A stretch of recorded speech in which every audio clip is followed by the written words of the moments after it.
Cut. We're feeling blue, what can we do?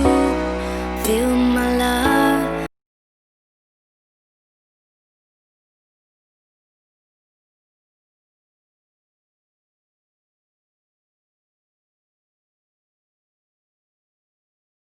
Hi, my name is BetterHelp and you're watching Conscious&Creative's Explained. Today we're going to talk about trauma. Today we're going to learn what trauma is, how it works in your psyche, and how to resolve it. First of all, what is trauma? Trauma is nothing more than a simple memory. However, it is stored in a very specific way. What happens if a traumatic event occurs? I'm going to symbolize this in a very specific way, or a very simple way rather. I've spoiled this. Trauma is memory, but memory that's dissociated from.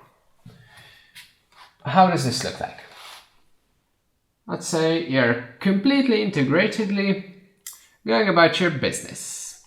This straight line represents you as one conscious self. However, you encounter an event in which your conscious mind can't meet a certain need of yours, being accepted, or the need for physical integrity. So what happens is that your conscious mind dissociates from the event and hands over the control to other parts of your brain. The primal, reptilian, defensive parts of your brain that are responsible for your basic survival functions, like your fight or flight instinct. So the conscious mind dissociates and the fight or flight takes over. When the traumatic event is over,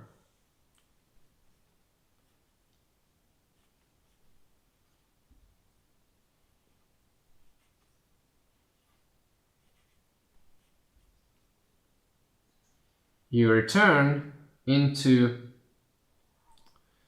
a normal state of being, so to say.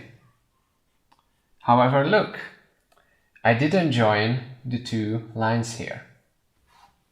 I didn't join them because what actually happened is that a split occurred within your consciousness. There is a part of you that was experiencing the event, or the part of you that has this memory stored within it, unprocessed, along with the somatic response, completely uninterpreted. Normally, when you experience something, it goes through your conscious mind, so you're aware of it. But where was your conscious mind during this event? It was off here, in this track. So it couldn't process this memory. And this memory is gonna stay there until it's processed. Your memory and also your vulnerable aspects of yourself, the aspects that were present when the traumatic event occurred. So you have your vulnerable self and your protective self. One thing to note here is that even though you may have some outline memories of the event, like, okay, this happened, that person was really mean to me, I got humiliated when I was public speaking, why I feel this way is because I was abused, or other stories that you might tell yourself about the event. However, on the very basic core level. These two parts don't know each other, especially the protector. The protector is not aware, is designed to be not aware of this traumatic event and your vulnerable self. To it, this doesn't exist because it has dissociated from the memory. What's your business suppressing this memory? The strength of the somatic response actually is in direct correlation to the level of dissociation or the level of suppression that the memory is met with. There is no objectively severe thing in this universe. You assign meaning to everything. And in a war, you might choose to dissociate severely from the event. The level of dissociation in that situation, you being in the artillery fire on the front lines, is significantly higher than the level of dissociation experienced or done when you get humiliated while public speaking or while out during the night. This means that you control your emotions and you control your dissociations. And if you just choose to stay with anything that occurs, then you can't get traumatized. Let's look at the traumatic memory. Because, as I've said, it is memory. But not our traditional memory. The structure of the traumatic memory is the following. It is hidden from the conscious mind. So this C will represent the conscious mind. And it has somatic memories, or a set of sensations, feelings recorded as its core. It is exactly how you felt during the traumatic event.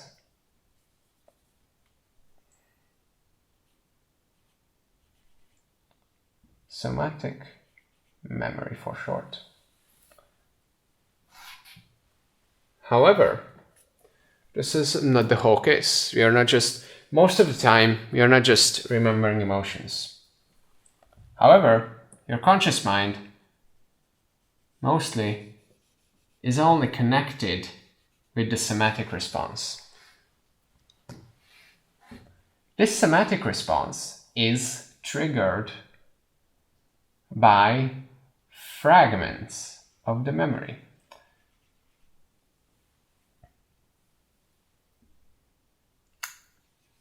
These are parts, little partitions of the memory. It's actually a whole memory. The whole part of the memory that you don't actually remember consciously, that you dissociated from. Those sensory experiences stored in fragments. How do these fragments occur? If you just dissociated, or why is it in fragments? First of all, because it's too much for your mind to handle it all together. Or you might come back to conscious perspective for a brief moment, and that part of the memory is processed and maybe forgotten. So, there are a bunch of fragments here.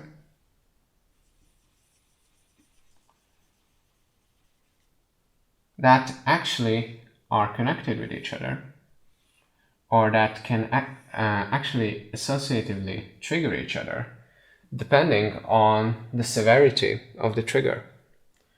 That hits one of these nodes is the trigger. The trigger meaning sensory information that is similar to, for example, this part of the memory. let's call this our, this memory maybe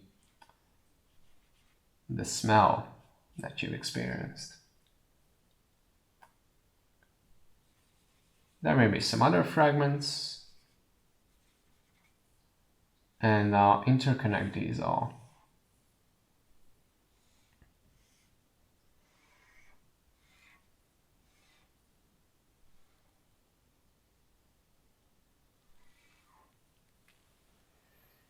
And these fragments all have connection to the somatic response.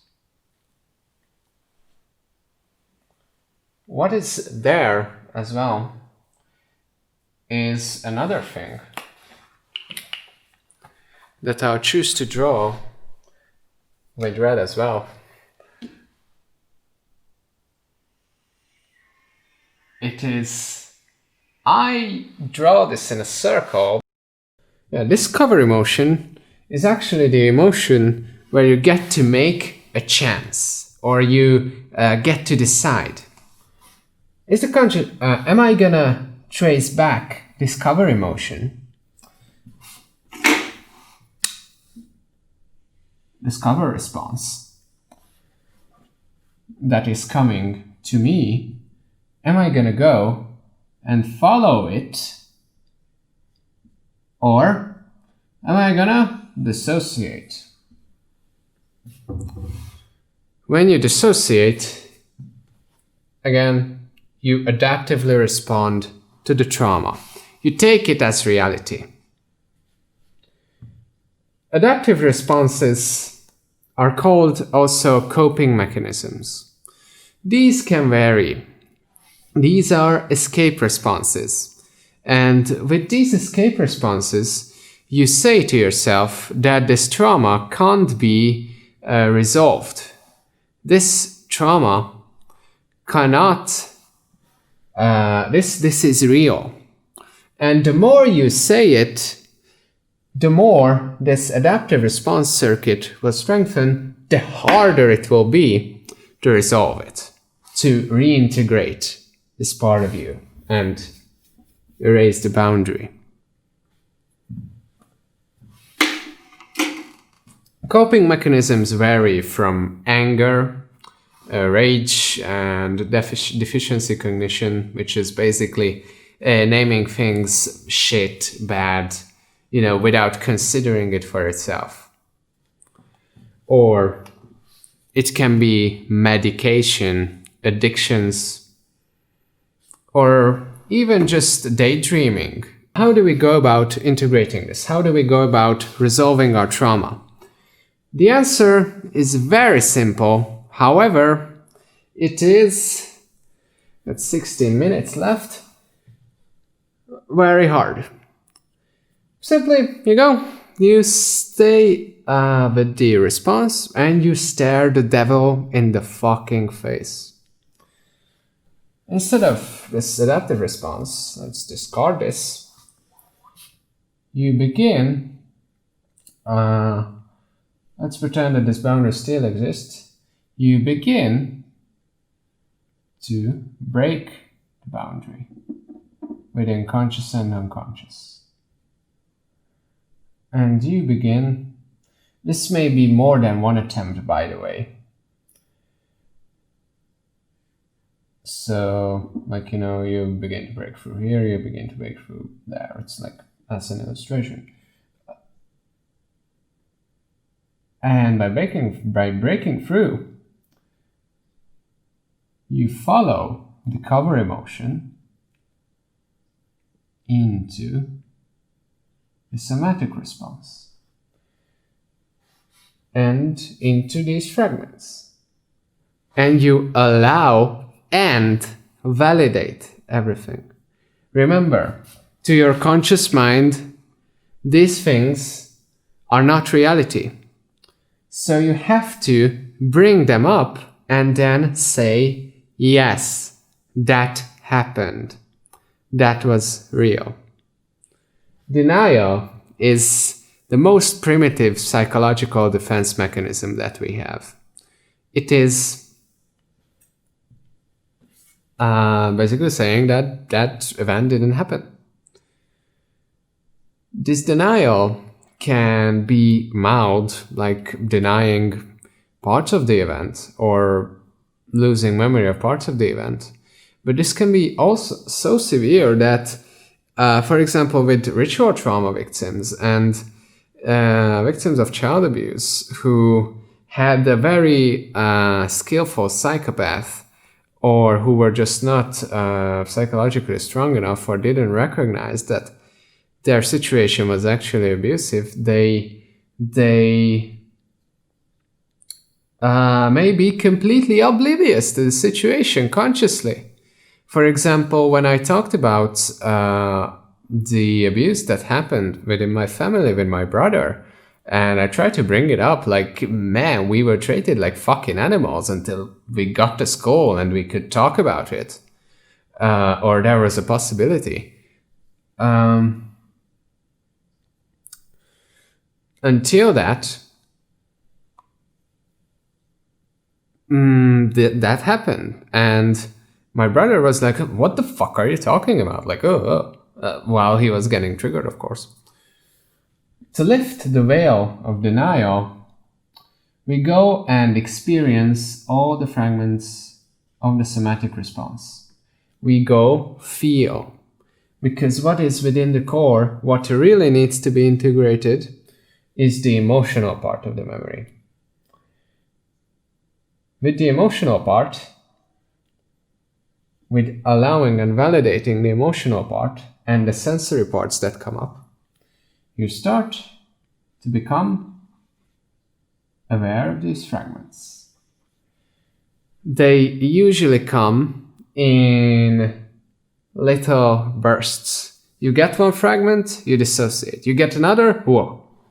And that's why I was saying you may need to be with the dissociation, and then sink back into the memory. And upon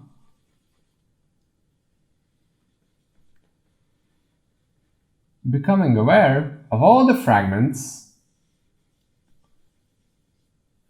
there's a shift that happens. Or upon becoming aware of all of the fragments, you enter the memory. It is like a hallucination.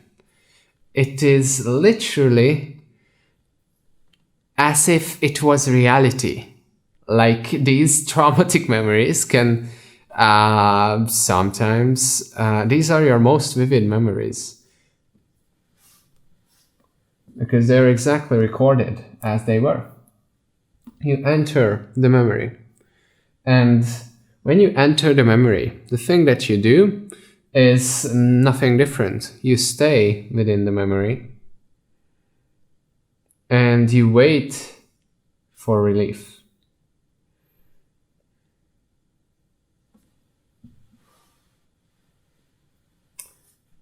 And that's it.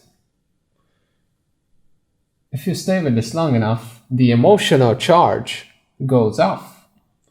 This emotional charge gets completely integrated and the memory becomes conscious.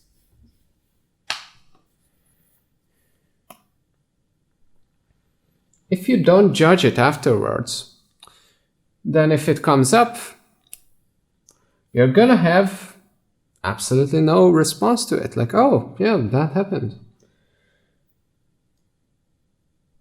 Usually this revelation moment comes with, insight. Like, oh shit, I was afraid that I was like looking weird in school. Like, fuck that, who cares? But until you integrate, until you decide to feel and trace back the emotion and the fragments, that's gonna be here. That's gonna be there. So, you maybe like searching insecure man because their father didn't pay attention to you. And if you're not aware of it, you're gonna be continuing to search like man who, instead of being insecure, that I previously said, like, don't pay attention to you and discard you and so on. So, but if you become aware of that and say like, oh, yeah, like changes can happen within a fraction of a second. Upon integration,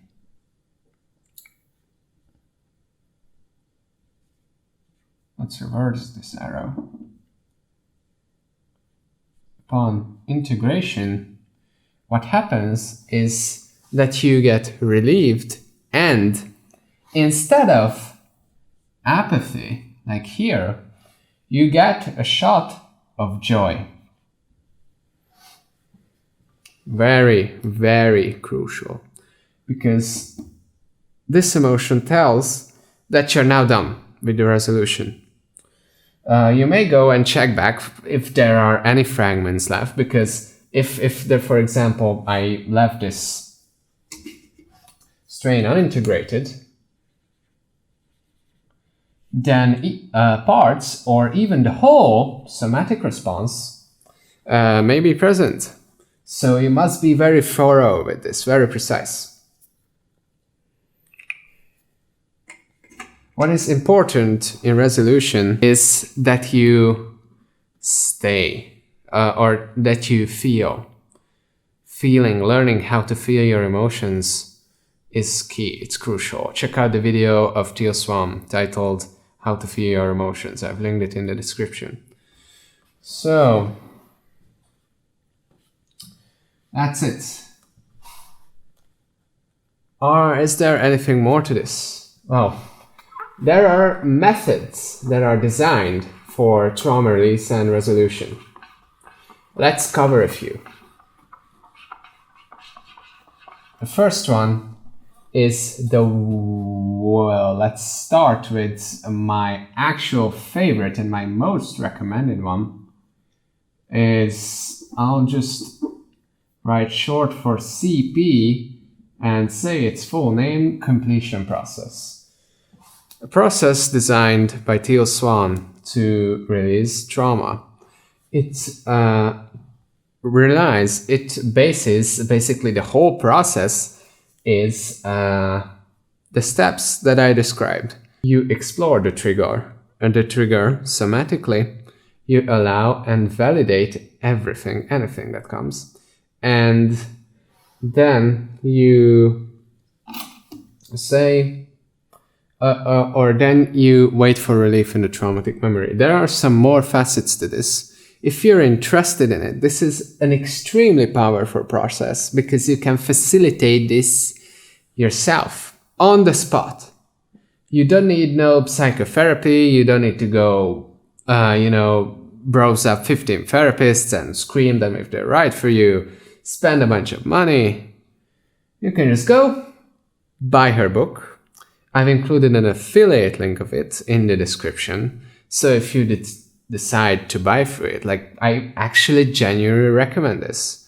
This is my only tool in recovery, or this is my main tool in recovery. And so far, next to journaling, of course, so far I've been having spectacular results. 18 years of psychological abuse. And I am, even though I still have some big problems in this realm, I am now feeling like, wow, insane good. So, compared to how I was feeling a few months ago. So, definitely check it out. And if you buy through that affiliate link, I get commission, so you support the channel as well. Let's name this our first method. And the second one is a bit complicated. Speaking, you can't facilitate this yourself. You'll need a therapist for this. But I would say it's like the easier method, because with completion process, you'll have to feel all of the emotions associated with it. But with EMDR, the story is a bit different. EMDR stands short for Eye Movement Desensitization Resolution Therapy. It is basing on the discovery that with the movements of our eyes, we access certain parts of our brains, or while our eyes are moving, certain different parts of our brain are being engaged. And if we move the patient's eye during the resolution or during the integration of the trauma, we can get him to stay with the memory, however, not dissociate with it, or like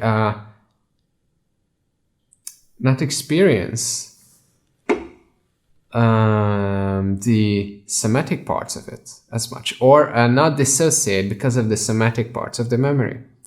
So this includes eye movements that help you sink into the memory and experience it fully, therefore facilitating resolution quicker.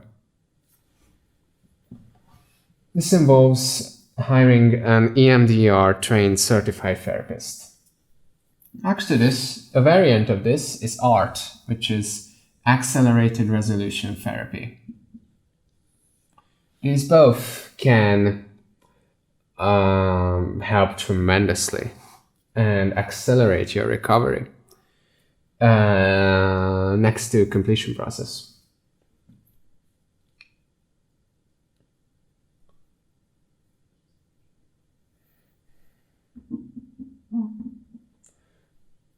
If you're looking for any of these therapists, or even a completion process certified practitioner, there are practitioners who are trained in this stuff. Then you can, first of all, I've linked the completion processes certified practitioners list.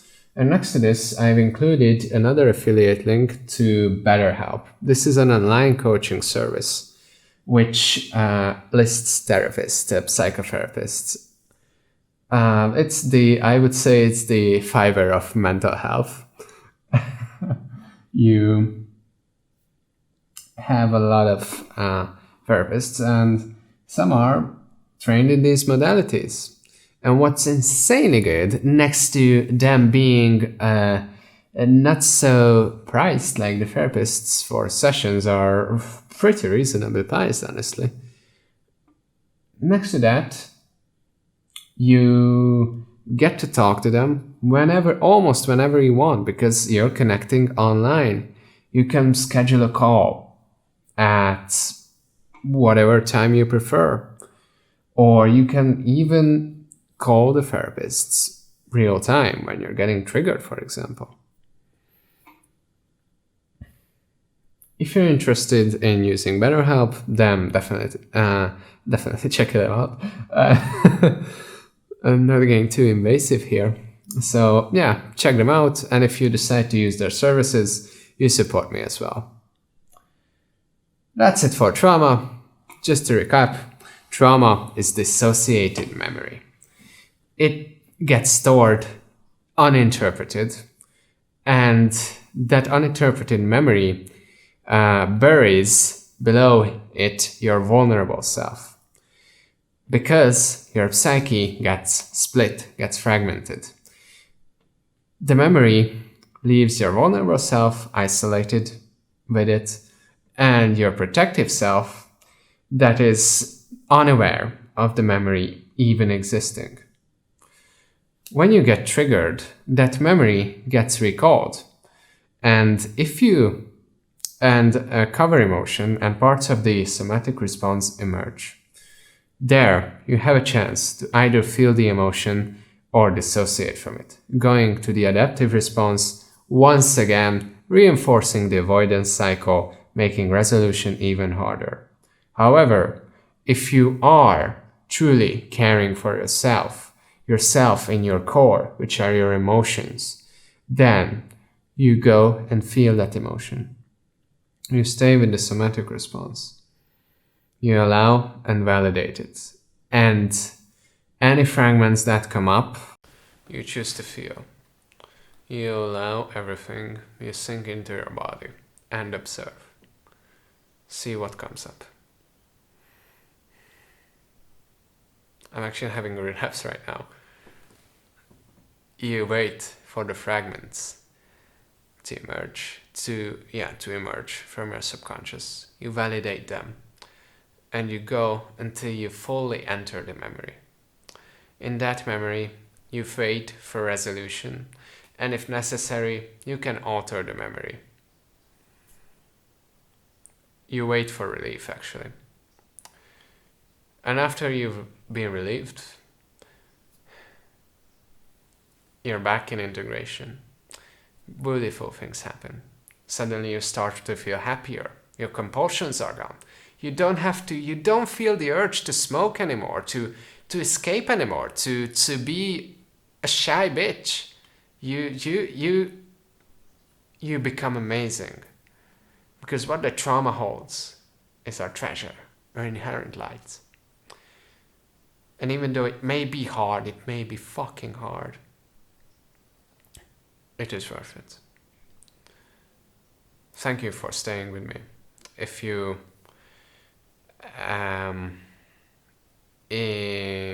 enjoyed this video and found it helpful, then definitely go ahead, subscribe to the platform, or subscribe to Conscious&Creative on the platform you're watching this on. If you've got any questions or anything to contribute in text, then you're more than welcome to do so in the comments section. And I've got a big announcement this time.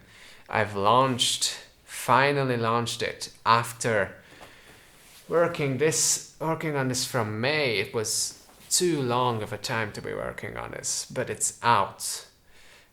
Cornelia and Aegis Excelsis, the platforms that are designed to facilitate discussion and education under complete lack of censorship or any bias.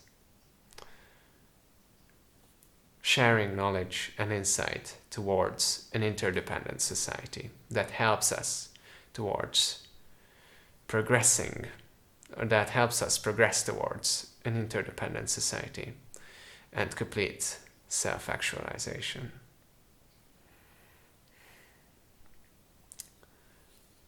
These platforms feature revolutionary, cutting-edge information in the topics of exopolitics. Exopolitics meaning galactic politics, geopolitics, economics and finance, wealth and health, and alternative medicine. Stuff that actually works. Stuff that can cure cancer.